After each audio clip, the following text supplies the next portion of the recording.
Why do we seem to struggle with being happy? That is a great question. I think it's because it's very easy to get distracted. You start thinking about what makes other people happy or what you feel like should make you happy. And it's easy to lose track for ourselves of what makes us happy. Like morning people and night people. A lot of people say, if something's important to you, you should just get up early and do it first thing in the morning. Right. But genetics and age mean that some people are night people and they're more productive and creative and energetic later in the day. So it doesn't help them to try to get up earlier. So you can't live by someone else's happiness rules. You can't. There's no one pager that we can just print out. And it's funny, you talk about self because, the saying, you can't make somebody else happy until you make yourself happy. Yes. Is that true? It really is true. Like, the only person we can change is ourselves. But when we change, sometimes the relationship changes. But really, the only person whose happiness we can truly affect is our own. But then the fact is that when we're happier, we tend to make other people happy, too, because happiness is kind of contagious. And unhappiness is even more contagious. So it's easier to spread the negative than it is the positive. It is, and it's called emotional contagion because we literally are... There's a name for it? Yeah, yes. We literally infect each other with our emotions. If you're talking to someone on the phone, if you even see a picture of them, you start to pick up their emotions. And so if you're with somebody who's, a little bit down, you'll start to feel that as well. If they're feeling up, you'll start to feel the benefit. So if we're right now saying, I want to go on a better happiness journey, what is the first thing we need to do? There's no one-size-fits-all solution. But if there was one thing, if you're going to say, what is the one thing to pay attention to?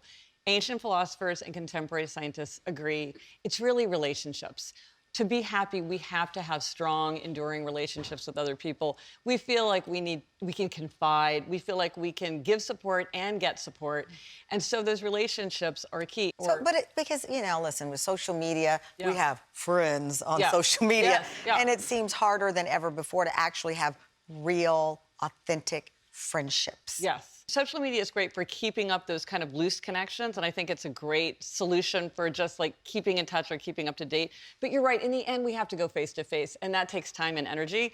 I'm a huge fan of meeting in groups because if you meet in a group, it's more efficient, which sounds kind of funny to talk about friendship and efficiency. But if you're in a group, it's like you miss one time, you'll see everybody next time. You bring a couple friends, I bring a couple friends. Now we've all met new people. We meet once a month. We don't constantly have to email back and forth about the time.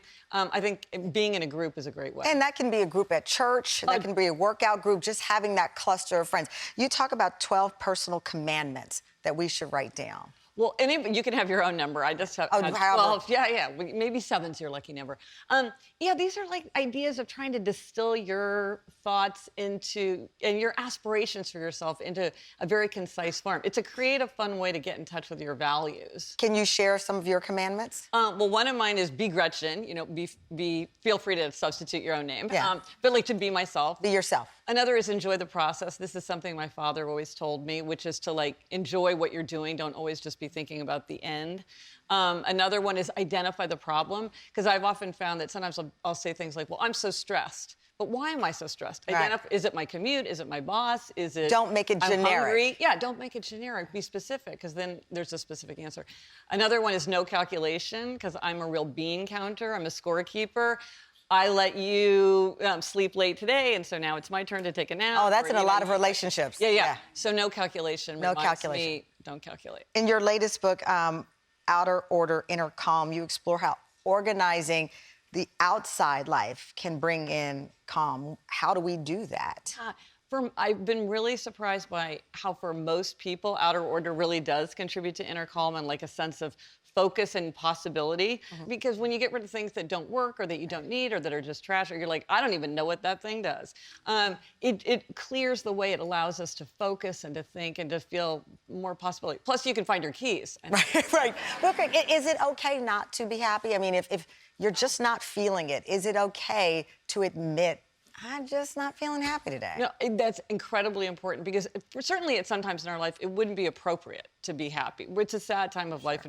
And also negative emotions can be really helpful. Like something like envy or guilt, they're big flashing warning signs that maybe something in your life needs to change.